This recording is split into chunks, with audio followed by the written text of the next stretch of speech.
Welcome and congratulations on choosing to rent or buy one of our pickup campers. We appreciate your decision. As a reporter for Toto Travel, I've explored sub-Saharan Africa far and wide, traveling with different vehicles and trying out numerous accommodations. This new, exclusive way of traveling is truly the only one that brings together adventure and comfort, fun and practicality, freedom and safety. Let's discover our living units together. The cabin is equipped with a practical kitchenette with a window, both open and closed storage spaces, a sink, a stove, and a convenient drawer. There's also a large refrigerator, which is ideal for longer trips. Moving on, we have the living area, bright and welcoming, with windows on both sides. At the back, there's a large double bed with two windows, ensuring both comfort and ventilation. In the center, we find a cozy folding table that, when needed, helps convert the dinette seats into a third bed. Finally, on the left is the bathroom, with a sink, mirror, ventilation, cabinets, shelves, a convenient toilet, and the indoor shower, which complements the outdoor one.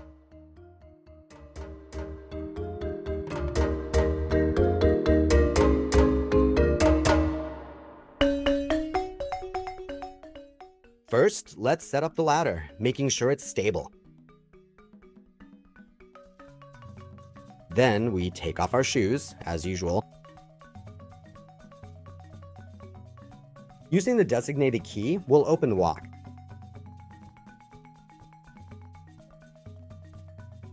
If we want, we can also secure the door in place. There's also a useful screen door, but be careful. It must always be closed properly and completely before you close the main door.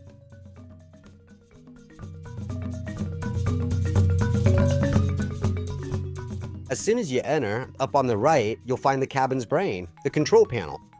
To turn it on, just press and hold the on-off button. First thing to do, if the operator hasn't already done it, is to press the settings gear in the top right. And set your preferred language. Then press save. There are 4 pages. The first shows the general status and main controls, the second is for the various interior and exterior lights, and the other 2 show consumption and battery status. The panel goes into standby when not in use. To reactivate it, just give it a simple touch. Now let's look at the individual buttons. The home screen provides main info and controls. Here, it shows the status of the powerful 200 amp hour lithium service battery, which is dedicated exclusively to the camper cell and is therefore independent from the vehicle's battery. The battery recharges automatically, both from the solar panels on the roof and when the engine is on, whether you're driving or stationary. As a last resort, you can also connect it directly to any electrical outlet using the provided cable. The cell never drains the vehicle's battery. Its charge level is shown here. Right now it's at 0 just because it's not connected, but the vehicle's battery is an independent one that works separately, just like in any car. Here's the percentage of fresh water remaining in the 55-liter tank on board. It's important to remember that to get water flowing, you need to activate the pump here. Just apply water to the kitchen sink, which is used for washing dishes and preparing food, as well as to the bathroom basin, which also serves a dual purpose as the indoor shower head for bathing, to the toilet flush for sanitation, and finally to the outdoor shower, which is convenient for rinsing off after outdoor activities or before entering the house. The pump should be turned off when not in use to preserve it and to avoid unnecessarily draining the battery. The water from the basin and sink flows into the gray water tank. Here we can see its level. The shower drains directly outside. This button activates the inverter, which powers the 2 220-volt outlets located under the right dinette seat. And just below the cooking area,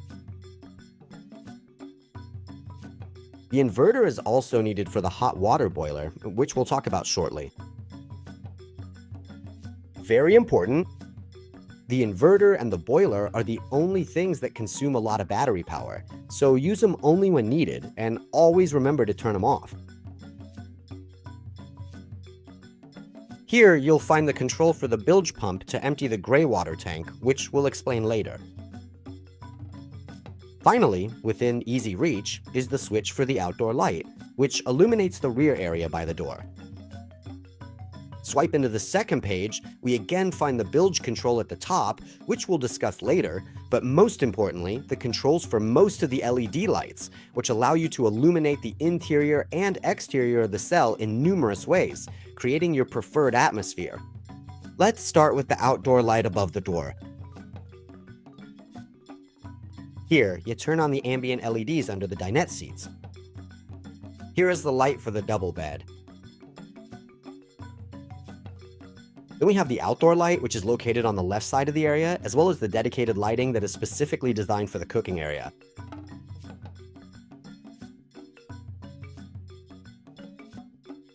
The ambient light for the bathroom, which softly illuminates the space. And finally, the light on the right side.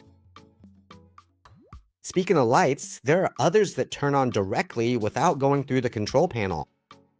For example, the reading lights on the sides of the double bed, which are conveniently adjustable and turn on simply by touching them on top. They also have useful USB outlets on both sides. Then there's a direct light above the table, also touch activated, and another ceiling light that illuminates the bathroom. Finally, going back to the control panel, we see that by swiping to the right, you can view the battery status and also the cell's real-time consumption level.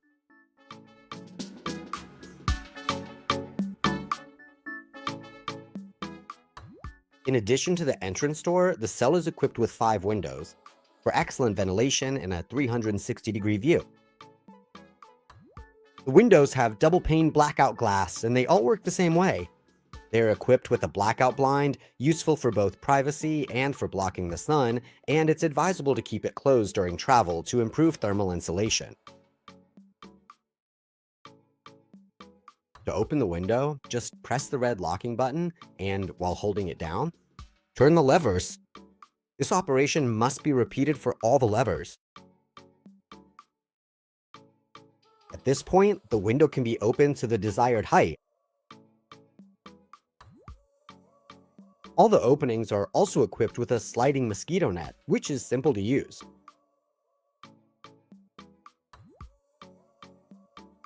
Finally, to close the window, you just turn the levers in the opposite direction to return them to their housing. In the bathroom, there is also a skylight, equipped with a ventilator fan.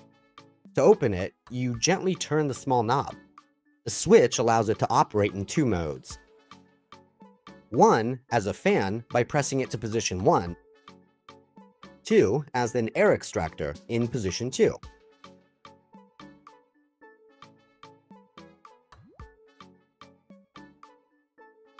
Very important, always remember to turn off the fan and close the skylight before you start driving, or if it rains. It's one of those things people typically forget.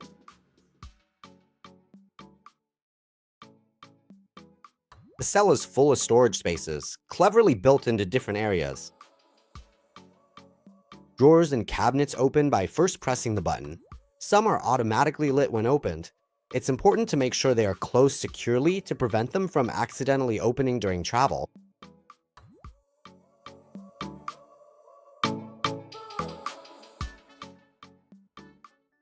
The kitchen area is covered by tempered glass panels that can be opened together or separately.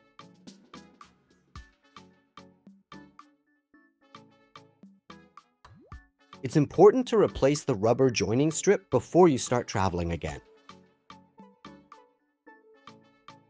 To use the stove, first you need to carefully open the gas cylinder located outside. The burners then work just like any kitchen stove. Simply turn the knobs and use the piezoelectric ignition. Very important.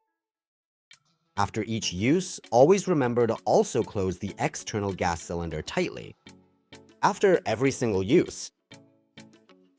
The cell is, however, equipped with a very sensitive safety sensor that will sound an alarm if it detects the presence of any gas. The green LED indicates that it's on. The alarm is very sensitive, and it might happen that it also gets activated by other gases. For example, if you overdo it with perfume or deodorant spray. If it sounds, don't panic. Open the doors and windows and make sure the cylinder and the gas knobs are closed. And only if the alarm continues, contact us immediately. Next to the stove is the sink with the pull-out faucet. Remember that to get water, you need to activate the pump, and it should always be turned off when not needed. All the faucets provide both cold and hot water. The switch for the hot water is located under the kitchen. To activate it, you need to turn on the inverter first. Then you turn on the boiler here, which heats the water in 10, maximum 20 minutes. Very important. I remind you that the boiler and the inverter consume a lot of battery, so use them only when needed and always remember to turn them off. One idea is to turn it on while traveling, just a few minutes before arriving, to take advantage of the charging from the running engine and have hot water ready once you've stopped. Next to the stove is the spacious refrigerator, with a freezer compartment and a safety lock to prevent accidental openings. Always make sure you've closed it properly after use. It turns on by holding down the on-off switch. And it's adjusted by pressing the snowflake symbol. The higher the level, the colder it gets. The small moon activates the silent night mode, which reduces power at night when it's assumed the refrigerator won't be opened. The fridge consumes little power, and in smart mode, even less, so we recommend keeping it always on.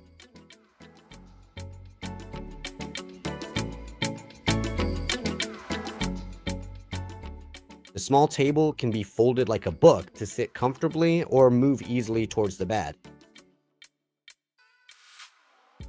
When open, it offers a comfortable space and is also used to create the third bed. Just press in the center, lift the lever to a 90-degree angle, and push the table down to the level of the sofas.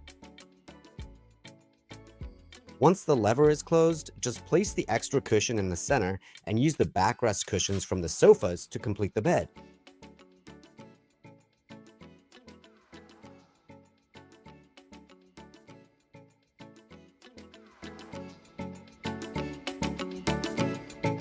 The bathroom sink's faucet is adjustable and, like every other faucet on board, requires the water pump to be turned on. It has a convenient mixer and provides hot water in the same way as the kitchen sink. On that note, I remind you to use the boiler sparingly and to always turn it off when it's not in use. Finally, the faucet also lets you adjust the stream because it doubles as the shower head. To make room for the shower, you can rotate the toilet. It's also a good idea to remove the floor grate to keep it dry. At this point, you'll need to attach the provided hook to the wall, placing it wherever you prefer. After that, you pull the shower head out from the sink faucet and hang it on the hook.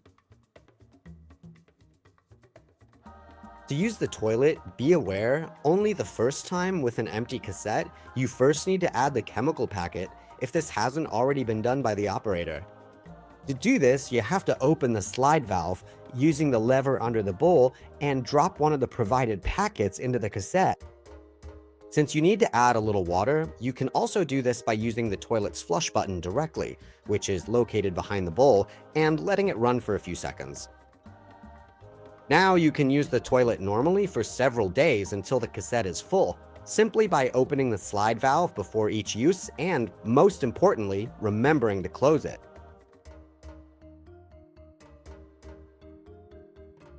When the cassette is full, the indicator light behind the toilet will turn red and you'll need to empty it, following the steps we'll see later. Only after that will you need to add another chemical packet. One of the provided keys opens the toilet cassette compartment. With the lock in the vertical position, press both buttons at the same time. With the slide valve closed, to remove the cassette, lift a lever and pull gently. Be careful, you should never have to force it. Instead, go back inside and check that the slide valve has been closed completely. Only then can you pull the container out towards you. Once the used cassette is carefully removed, take it to any toilet. To empty it, rotate the spout and unscrew the cap. Then, while holding down the blue button, completely empty the contents into a toilet. It may seem obvious, but we'll repeat it. This must be done in a toilet, never out in nature. At this point, you can slide the cover, open the slide valve by turning the blue lever, and rinse out the cassette, maybe a few times with clean water, and finally, empty it completely. Warning: always close the slide valve by turning the lever lengthwise and place the cover back on correctly. Once the spout is closed and repositioned, you can put the cassette back with the slide valve still closed until it clicks into place behind the designated latch. Remember, you'll now need to put another chemical packet into the toilet. As mentioned, the wastewater from the sink and wash basin goes into a dedicated 30-liter tank. You can see the level here, and when it's full, it needs to be emptied by activating the bilge pump. The water will come out from the side of the vehicle, so you need to park in a spot where this won't cause any damage or be a nuisance. On the control panel, you can see the level going down as it empties. Important: remember to turn off the pump once the tank is completely empty. Again, after turning on the pump, you can use the convenient outdoor shower by connecting the dedicated shower head at the back. Notice the small pin in the connector, as it needs to be aligned with the corresponding slot.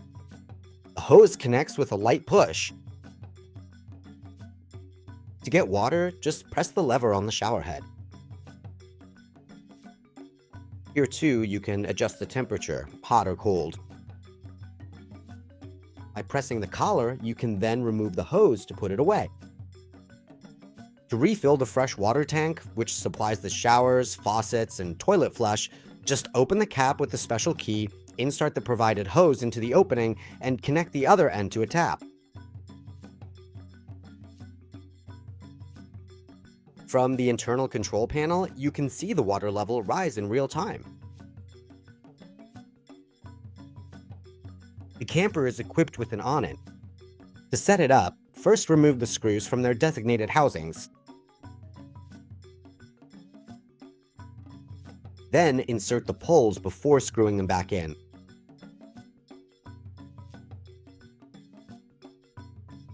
Of course, this process must be repeated on both sides.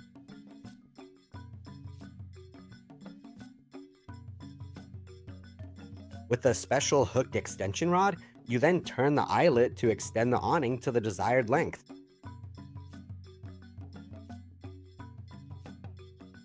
At this point, you need to adjust the length of the poles so the hole can be aligned with the one at the end of the awning. You can now screw the poles in with the provided screws.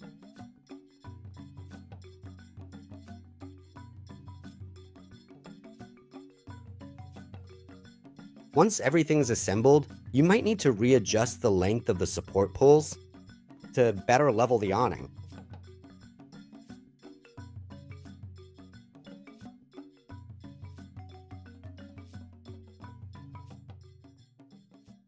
Warning: before you leave, remember to close the awning completely, tighten the wing nuts on the cabin latches, and don't forget to put the 2 screws back.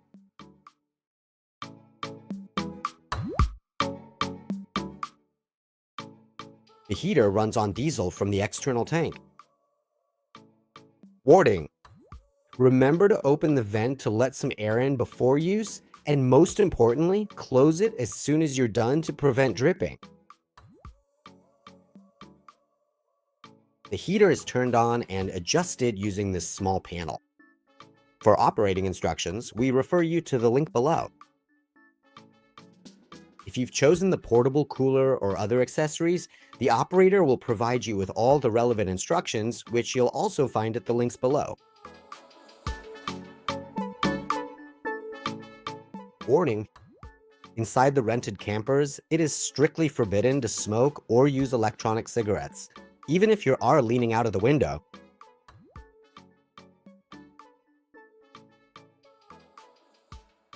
Important, the running water should never be considered drinkable. Before leaving, remember to check that all the windows and the awning are completely closed, and especially that you have closed the skylight on the roof.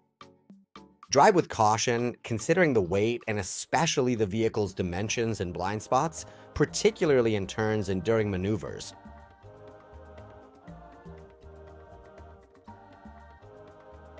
Traveling with a pickup camper is adventurous and fun, but it's always best to pay close attention. For example, if you leave the door open in the wrong place, monkeys might steal your favorite nuts. Thanks for watching our tutorial. If you have any questions, please don't hesitate to let us know. I wish you a journey full of unique emotions, just like this one.